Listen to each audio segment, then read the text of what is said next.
He already had power, wealth, but most important, he had an excellent brain, a clear head, and honor. Joseph stared into the darkness. Where were they? 6 men of the highest order were coming to hear him announce that their plan had succeeded. The highest order. Joseph had always thought the formal title of their society sounded so lofty as to be ordained by God. But now all members simply called it the Order. Yes, 6 members of the Order were coming to hear not only that they now had the Kaiser's gold, but that they also possessed Marie's key and her book of secrets.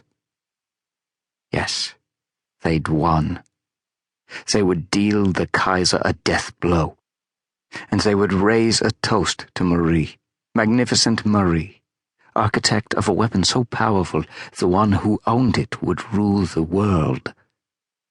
But there wasn't to be wild triumph, because the scores of gold bars worth millions of Deutschemarks, the Kaiser's private treasury, the book, and the key were lost to both Germany and England, in waters so deep he couldn't imagine the U-boat ever being found.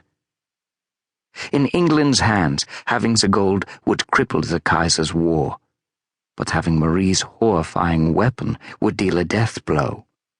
Now no one would have either the gold or the weapon, ever. Still, he wondered if someone in the distant future would find the U-boat and the Kaiser's gold and Marie's key. Would they marvel at the lunacy of men long dead, marvel at their greed, their eagerness to crush one another, their butchering of the innocent? Would they look at Marie's weapon and be unable to fathom how any man, any country, could sanction its use? Joseph pulled the thin curtain back from the window and stared out into full darkness.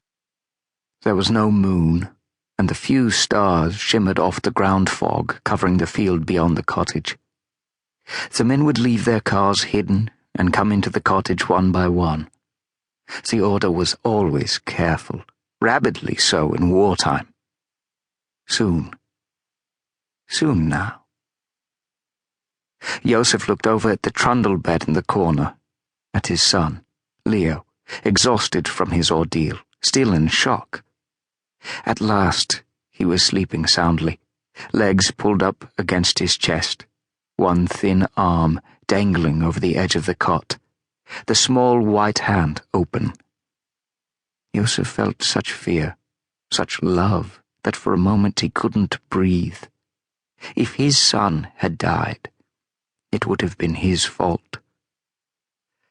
But he was alive.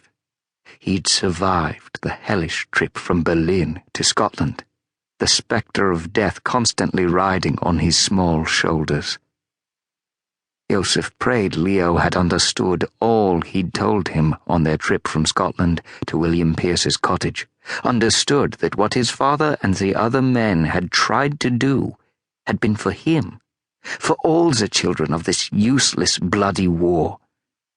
Every time he'd said Ansonia's name, he'd tasted his own tears.